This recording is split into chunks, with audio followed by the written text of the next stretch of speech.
Blessings, everybody out there in the universe. My name is Sean Myrie, and I'm your host of the Down to Earth podcast. Today, we got a review, right? From me to all of you, from a great artist, a great artist from the GTA. He goes by the name of MLNY. Yep, MLNY, MC, multitask. He's a host, a radio host. He's a man of many hats. But today, we're going to talk about his track, the White Tupac track. Very controversial. But we're going to do our part for the culture and talk about this track. Well, listening to this track, it's great production. Can't lie.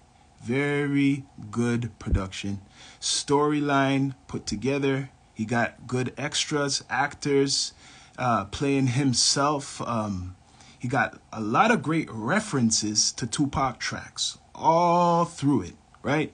And this track is basically, he's mirroring Tupac's lifestyle with his upbringing, right?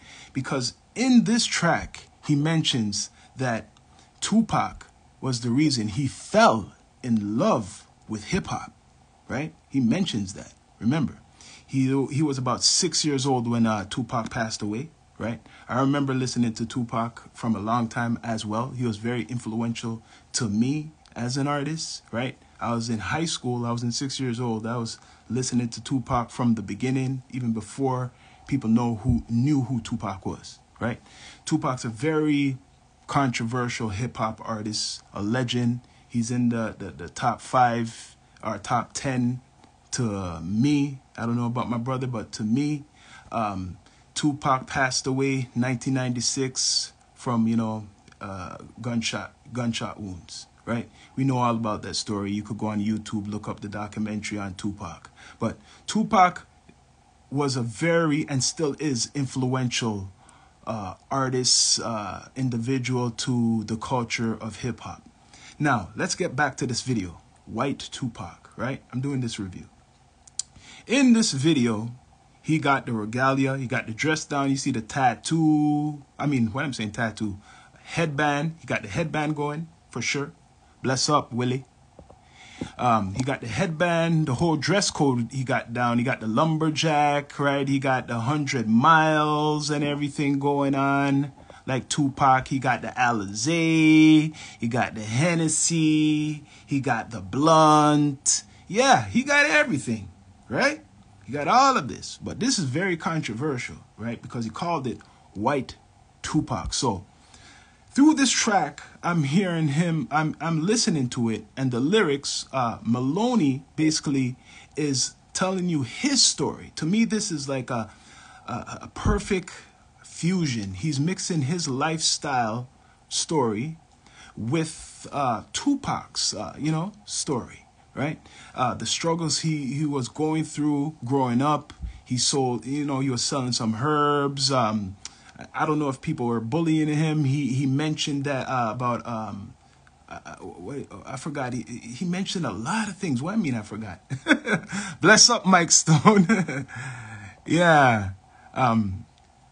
He mentioned that he was bipolar. I don't know if he's bipolar, but he mentioned something about bipolarism, right? So if he is bipolar, he's talking about the struggles, going through that growing up. So Tupac was like a therapy for him. Tupac was a big therapy for him growing up. You see the Timbs. You see he's wearing the Timbs. Look at the video now. He's coming out with the Hennessy, the blunt, the black bandana and everything, right? Mike Stone, bless up. I know there was the controversy a little bit I seen, right? Mike Stone posted this and I responded to it about the N-word being mentioned in this video. I'm going to really have to analyze that again. I was listening. I watched, it's 5-minute video, right? So I was watching it, majority of, all of it. I was watching all of it. It's a good video, great production. But Mike Stone, bless up Mike Stone, you mentioned that something about the N-word. I can't I hope not. I hope that's not true if I listen to it again, right? I hope that that's not true, but I don't think Maloney would be saying that. He wouldn't be saying that. I don't think so. And especially for a track he put so much work into, which is becoming commercial, right? We got an interview with him the 13th, right? Don't forget that, the 13th, somewhere in the night, right? But we got an interview with Maloney, but we're talking right now. You see him in the video. He got the 100 miles hoodie on. That was something what Tupac, is famous for wearing, straight from Toronto to 6. So it got that link too, because he's wearing the 100 miles hoodie, right? Got that link. So, and like I said, the black bandana. Oh, there he is now, right? So I covered a good amount so far, but I'm still going because I'm waiting for Rastafari Samurai if he's available to come in, right? So, like I said, Mike Stone was talking about like something controversial a couple weeks ago, but there was the N-word mentioned in there. Someone tried to point that out. What are you saying, Maloney? I don't know if you could pop up on this, but like, me and my brother want to kind of quiz you on your knowledge of Tupac. I see that you had the good dress code down in the video. You got everything down, the Hennessy, the Alizé, the blunt. And I really like how you put the whole track together with different references through Tupac's, catalog, right? That was very, clever, because a lot of people try to do Tupac versions and it's not really successful. It doesn't really sound too good to me, right? So he done something good for for the culture, even though it's called White Tupac, right? I would think that he would do Eminem, because the stereotype, most white rappers always refer to Eminem as their GOAT or legend, but no, not with Maloney. No. It is Tupac. He mentioned that he grew up listening to Tupac, 6 years old. That's when Tupac passed when he was 6 years old. That's what he mentioned. But let me send this out to the universe. I don't know if Maloney's gonna come up.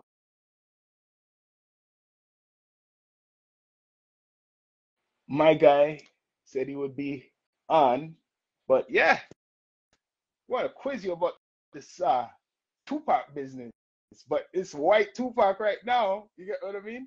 Perfect video. I like the extras, but you're gonna still get a lot of backlash for using Tupac's name. But then there was other individual who claimed they're the White Tupac. That was funny to me.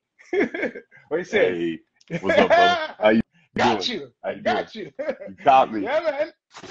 I done a pretty nice review for you, but I'm gonna be honest now. Okay, where did you get the name White Tupac? The idea to come up with that? So I don't know, Cheza? Cheza. Yeah, Cheza. Yeah, Yeah, yeah, man. yeah, yeah, yeah. Yeah. So it's Let me actually, hear what you got to say first. Let me see what he said. Where you get that name from? What's Cheza. going on here?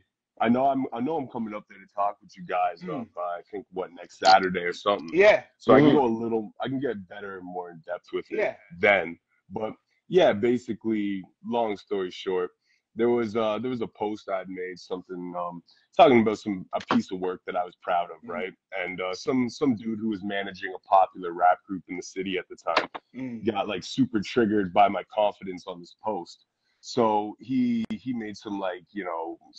made some post about me, like, without tagging me, nothing. I don't even got Mm. homie on my socials, right? So I didn't see it. But Cheza hit me with it, and he's like, "Yo, you're out here getting man's aggravated off your confidence, right?" So he's like, "Yo," he's like, "I'll call you later," and I'm like, "Who was it?" He's like, he cut the name out. He's like, "I'll call you later and tell you." So yeah, he calls me later that night and he tells me who it was, which we can divulge all Yeah. this Later. later Yeah. when we Yeah. really talk. But Yeah. yeah, man, and he was just throwing it out there as a random comment. But he's like, "Yo," he's like, you got man's mad off your confidence, bro. This is supposed to be this man's supposed to be somebody, and you're getting him triggered off that. He's like, imagine you came out and started telling people you were Tupac. That's You're literally right. Yeah. that's So you know what? literally We're getting. that's literally where the idea came from. Like, And this is long before it was a song or anything, right? This was just like him kind of like making a joke. And I'm like, yo, that's actually a really funny idea. And he's like, yo, he's like, I mean, he's like, you know, if Post Malone can call himself White Iverson, why can't you call yourself the White Tupac? And I'm like, yo, that's wild, bro. But you know, so it was kind of he made it as a joke, right?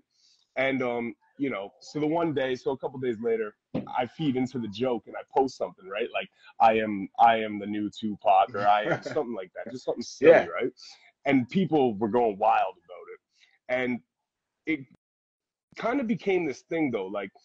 After this, Cheza like hit me and he's like, yo, between Cheza and my business partner Ennis, you know, they're kind of like, yo, like you should actually, if there's a way to do it, you should do something with this. And I'm like, nah, that's corny, right? But as I thought about it and really kind of paralleled my history of hip hop and everything, I started to draw the parallels of like, yo, the reason I like hip hop is Pac, right? And I'm like, yo, if there's a way to actually create this record and make it mean something and make it be have integrity, you know what I mean? Like I wouldn't just do it to do it, but I was like, as I started to actually think about it as the days went on, I'm like, there actually might be a play here. Like I might actually, if I can make something that actually truly means something to me and it makes sense, then there might be something that they might be onto something, right? And the more I thought about it, and you know, then I started, you know, just kind of penning ideas down and stuff. And it's weird because the song, as weird as it sounds, like kind of became like a journey of self-discovery in this weird way. And I don't mean it in a way of saying that I am Tupac, you know what I mean? But I mean that in a way of saying that like I never really put too much heat or thought into how much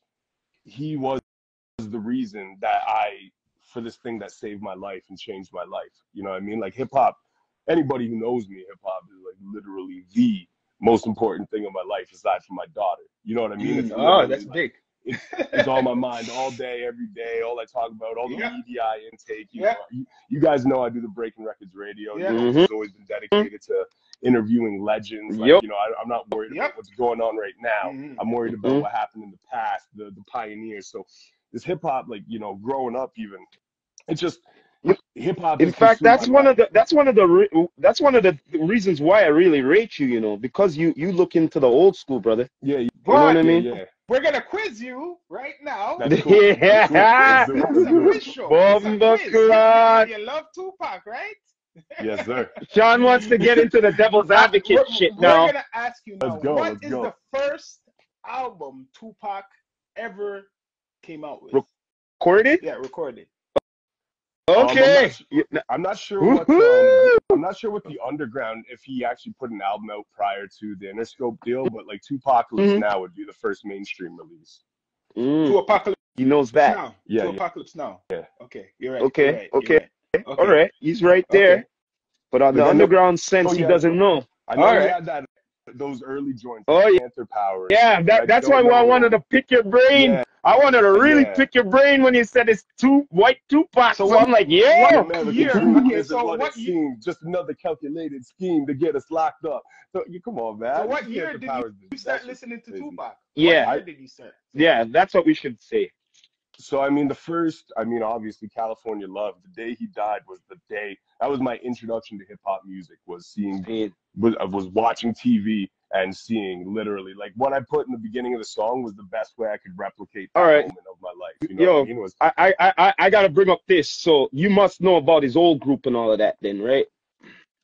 Like what? Like MC New York type of stuff? Or like... What I'm talking about Digital Underground. Yeah, of course. Yeah, same song and all that. Yeah, he was Okay. Yeah, man. So, I'm going to ask you, how old were you when Tupac passed away? I was 6.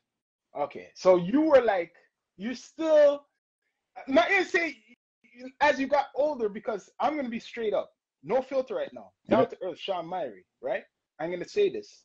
Most of the white guys I've come in contact who growing up who like hip hop, they always really study the craft even more than our counterparts. They study it so much because you're saying you're 6 years old, right? So you didn't really take in Tupac until you're little. Like, I mean, to really take in music, because 1980, like for me when I was 6, there was a lot of hip hop out, but I wasn't really taking it in until I was lucky I had 2 older brothers. Yeah. So that's different. But So did I. I I was had one older brother. He was 12 years older than me. So actually, that's like we'll that's get what into all helps. that when we do the full form That's what interview helps. too. But So what I'm saying, I was six. I was.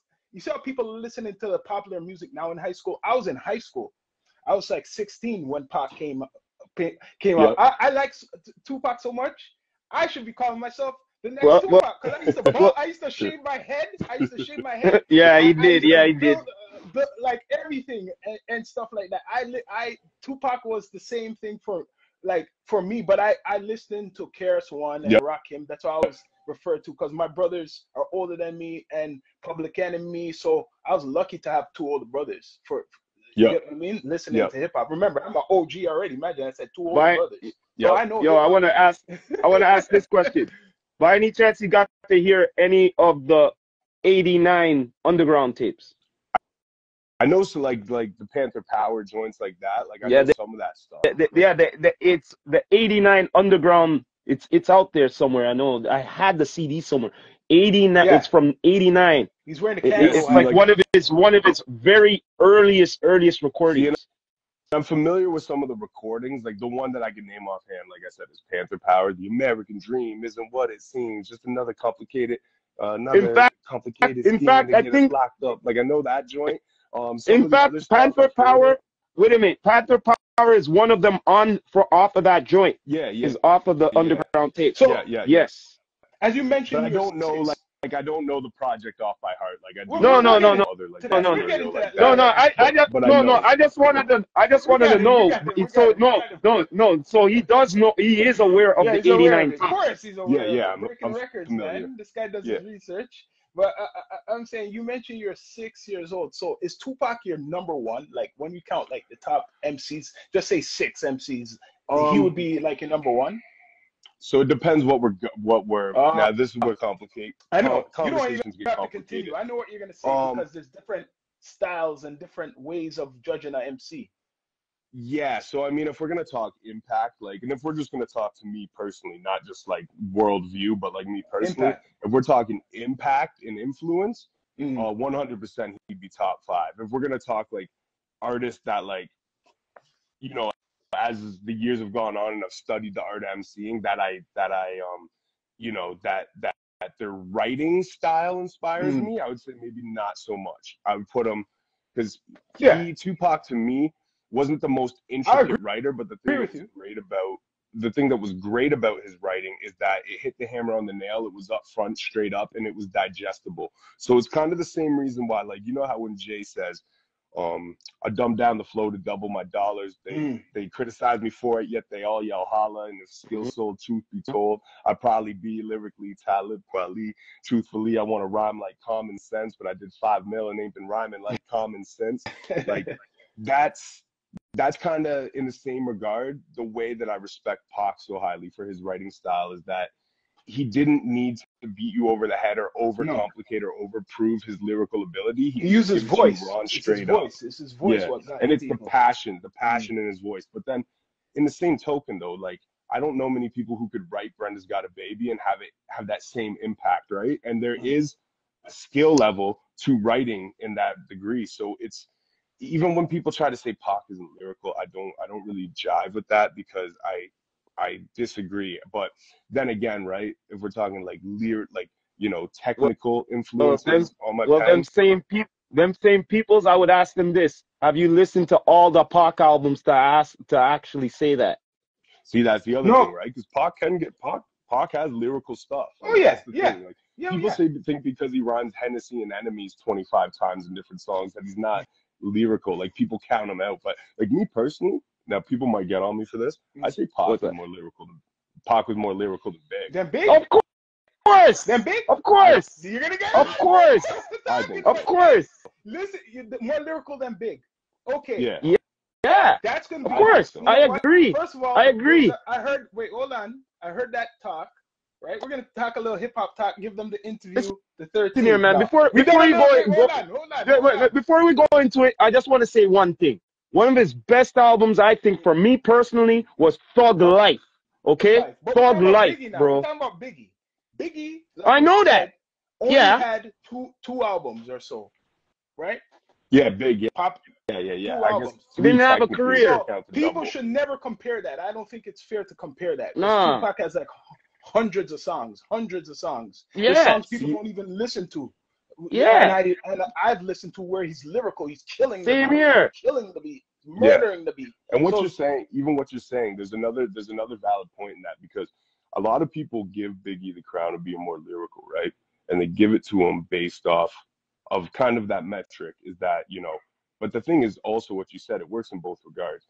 It's hard to make that comparison because Biggie didn't have as much content, but in that same token, Pac had so much content that obviously when you put that much stuff out to the world, and when the stuff you didn't mean to put out to the world comes out to the world, when people put that out there without your permission after he passed, obviously there's going to be cross references where you rhyme similar words or say similar sentiments, because some of that stuff wasn't ever meant to come out. You're right. You know what I mean? So You're right. in that same sentiment, where people judge Biggie by saying, you know, he was more lyrical, he had a lot less product that came out.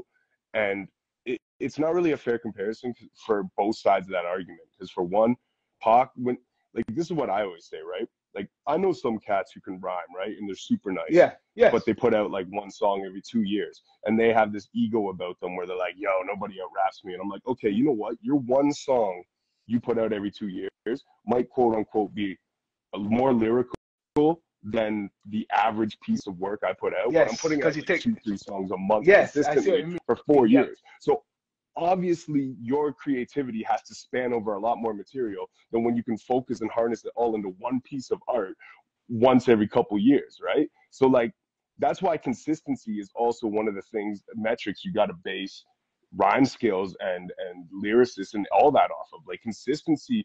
And I think as younger hip hop fans, we don't take credit how much consistency plays into that argument. We just look at the art itself and be like, oh, this guy would watch this guy and stuff. But that's not true.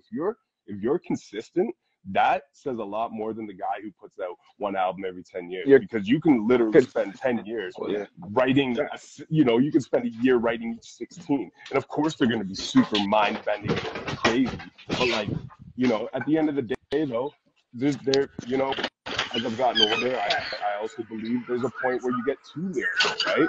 Like, I can't listen to Eminem's last couple albums because it's just too much. I'm like, I don't want to hear that at 30 years old. You know what I mean? It's like, I like to hear something and be able to digest it and feel it. It's like, I don't want 20,000 hidden layers of stuff that I don't have time to try to disambiguate. You know what I mean? So it's the Pac and Biggie conversation is always a fun one because there's so many ways to look at it. But I think this is one way I gotta look at it before we go off of this, because we're saving the rest for later. We can't give him too much. My thing is with this, to respond to that, I like Rakim, I like KRS-One. So my thing, what I find unfair, they've been around when Biggie was around and after.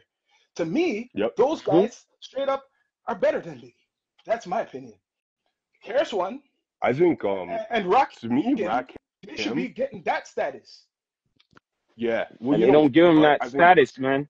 They should be getting that. It's like Biggie said, right? You're nobody till somebody kills you, right? And I think it's very valid. Even like, what's Jay to say, right? Like, your man found dead in the ocean. You'll be all right though. Dead rappers get better promotion, right? It's like, and it's absolutely true. Top 5 dead or alive, right? Like, Jada always makes little points at that reference because it's very true. Like, once you pass, you kind of become immortalized. But I agree with you. And even speaking on Rakim, I have a hot take that I know Mike Stone argues up and down with me on this. We've argued hours over this. But me, I personally think Rakim's 18th letter is a masterclass in that thing. I think a lot of people look at Rakim. People look at Rakim as Eric B. and Rakim segment, right? And then everything after that I feel like gets swept under the rug. But the 18th letter, lyrically at least, maybe production wise, no, and maybe at the time, maybe it sounded dated. I don't know. I was 8 years old at the time. But looking back in hip hop history at that piece of art, it is a master class in emceeing. And I would argue to say that the 18th letter, when it dropped, was probably the greatest display of all angles of the art of emceeing that could be conveyed. And you know what you just mentioned? That was a new album to me. for me, that was a new album Yeah. by that time. Yeah. So when I'm saying, people are saying, "What are you talking about, Rakim? You're crazy." Do you know, if you have an older brother or you do your research, this man had like a 10-minute song in 1988 or something like that, a 10-minute track. Nobody could do spin pure lyrics. I dare any MC right now with production, a track with quality, do a 10-minute song. Do a 10-minute song. And with lyrics. Straight up, man. Straight up. Pure, sharp lyrics. That's all I got to say. So straight up, respect man. to Biggie, but he's not better to me than Rakim, not better than KRS One, not better than, there's a couple others I could say. There's a list. That's what the same feeling I have with Eminem. That's the same feeling I would have with Eminem. Eminem is great, but he's not the best. Yeah, and that's, you know, and I think like to white people, Eminem is this kryptonite. You said it. What it is, and it's funny because I mean I was 16 once, so I get it. I do get it to a degree, but I think the thing that differentiates me in one degree is that he wasn't my introduction to hip hop, right? I think there's a lot of white boys who that was their introduction.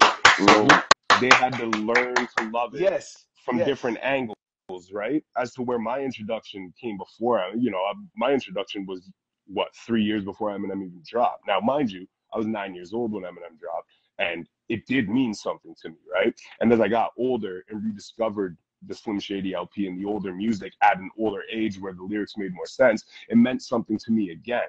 But at, you know, and then even at 25, rediscovering that first album again, because I'll be honest, Slim Shady LP is his best album. Marshall Mathers is overrated. Eminem shows his second best album, and everything after that is mediocre. That's the way I look at Eminem. Okay, that's an honest thing. Do you feel that a lot of people, especially I would say their Caucasian MC brothers, are holding on to this Eminem thing too much? That's what I feel. They just bring way up too Eminem. much. I knew other white rappers who were great too.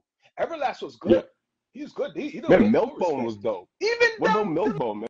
Vanilla Ice. Vanilla Ice, even though he had that whole look. You listen to Vanilla Ice's lyrics, people are gonna say you're crazy. No, listen to his lyrics. That man was a spitter. He's before Eminem. Yep. Well, he could spit. You know what? And the thing was, in those days, if you were a white dude, you had to be nice, like, or else you weren't. No one was gonna take you seriously, right? So, like, at least I feel, you know, I don't know, I wasn't really around then, right? The way I view it in the scope in the past, you had to be nice, right?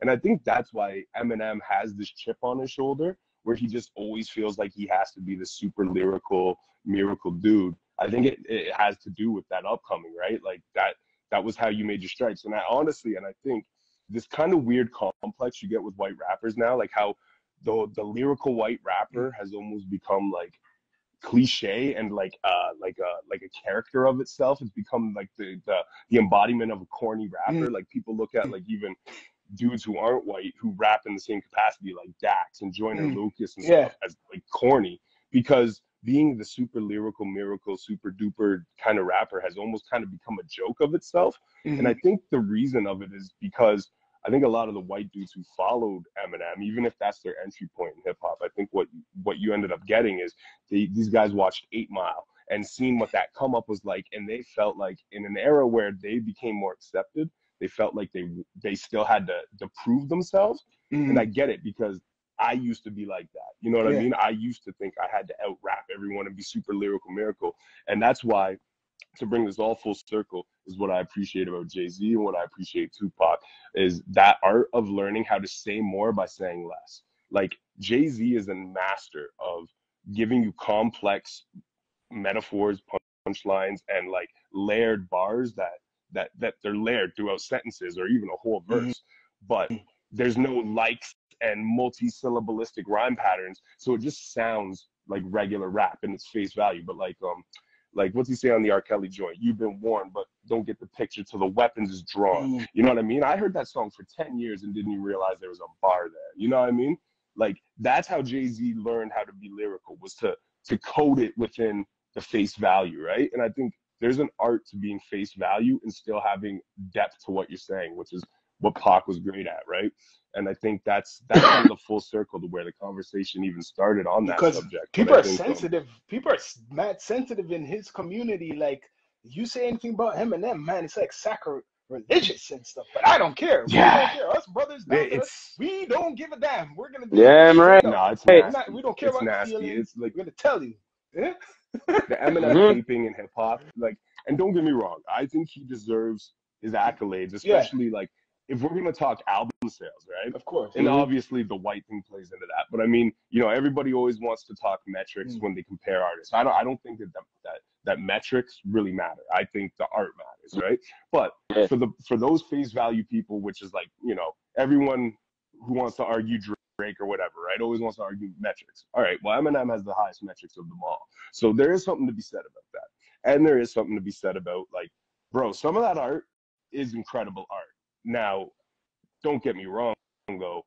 Post 8 Mile soundtrack, you have a lot of people caping for something and trying to find greatness in something that became devoid of what made it great. You know what I mean? Like, it's not there. And there's been moments over the years where Eminem has done great things, but consistently it's been more mediocre and lackluster than it has been greatness for. So with the we're MGK, going on almost 20 years. I'm gonna speed this up. The MGK battle with him. Who did you feel won with that? I have my pick. I mean, see that now. This is just bias for me because I'm not an MGK fan. Okay. I never really have been. I'll tell you. Let's straight go up. I don't like by track. anybody I share. Let's go by. I hate Post Malone and I hate Machine Gun Kelly. Anyone I share a name with who's a white boy in hip hop, I automatically. Okay, about the production. I'm nicer. What about the production? How he came with it compared to Eminem? To be honest, like I'll be honest, and I'm just gonna sound like I'm caping after this conversation, but I personally prefer Kill Shot over the MGK. I like the I wasn't big on the MGK one. Me and my brother was feeling the MGK one, man. I was feeling. I mean, no one came to Eminem like that. No, you know what I'm gonna do when we hop off this? Because I haven't revisited either in like since they dropped. Listen, Lipinski was still alive when that dropped, so that means that was at least 5 years ago. So when we hop off this, I'm gonna go reevaluate back and forth. Reevaluate. Okay, because the beat. You know why you should reevaluate? The beat has, like, you see how you done White Tupac? It has that similar make. He done a track kind of referencing to a lot of things. The beat sound good. When I heard Eminem thing, it was like, what is this? It's like what he done with Benzino recently. Well, I was about to say that. I want to know his views on this now. It's that old beat now it's brought back. What do you have to say about that now with Benzino? Do you know what? Here's something I never thought I would ever say in my life. I know. But if we're talking 2024, the reignited beef, if we're talking what's happened this year, Benzino washed Eminem. Yeah, Benzino washed. People don't want to admit it. He did wash Eminem. Rock, what do you think? That's a sentence I never thought I would say listening. in my life. You're a real MC. You're a real MC. That's why, because you're a real MC. We're being honest. No emotions. Yeah. I felt Benzino came with the drop on him. He dropped it on him. Rap Elvis was crazy. His mom's was crazy. business. My mom to the biz, right? Yeah. And do you know what's funny?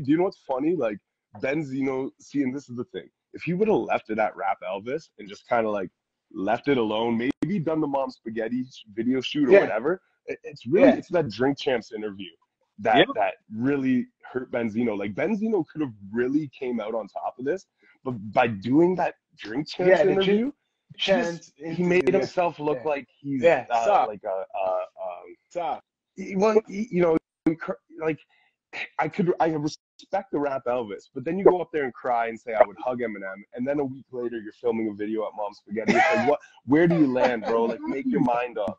You know what I mean? If he would have just not done the Drink Champs interview, Benzino would he'd be holding that title right now. But because he did that, it just kind of turned the whole thing to a clown show. Unfortunately. Yeah. But if we're gonna just talk the bars, if we're talking just the bars, Benzino washed Eminem. Yeah, he did wash him, and they don't want to admit it. They don't want to admit, and this is coming from your artist, but a white MC. He's telling you all that. All you angry white rappers or people who love Eminem. MLNY just said Benzino washed Eminem. That's all I'm going to say. Well, since we're on the topic, since we're on the topic of Eminem, right? 2005. If we take it back to 2005, Eminem washed Benzino back then, though. All Yeah, right. he Okay, did. Let me just make that clear. Yes. I don't want this clipped up. He And did. It won't be 2005, clipped. Eminem washed Benzino. Yeah, yeah, But in yeah, yeah. 2024, Yeah. Benzino washed Eminem. Yes, he did. Mm. He did. It happens. And before we get off this, I just want to ask you one question. What do you feel about the state of battle rap right now? How you like the? I don't like the style how they do battle rap. It's you know Yeah. why? I could ask you. You could ask me the question why I don't like it, and vice versa. It's a complicated conversation to have because for one, like I'm homies with a lot of people who do the more current style of battle rap, and it's nothing to shit on them.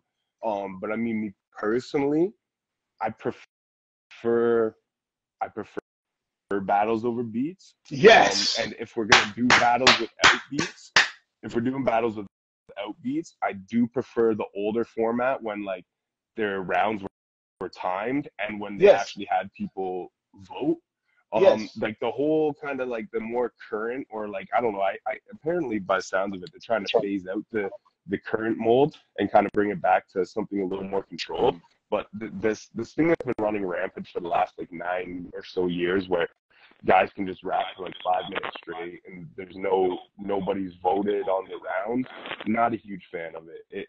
And don't get me wrong, there's greatness in it. There's a lot of greatness in it. Spoken word I to respect me. and admire all the MCs. It's just it's too much. Like I don't have 45 minutes to sit there and like I don't even have time to No, no, listen to a lot of my favorite but look at this. artist You could albums do when it. they drop, No, you let could do it. alone Let me tell a you, it's 45 easy. minute battle. Let me tell you something. It's actually easy. When I done this battle a while ago, it was foolishness. It was only a minute.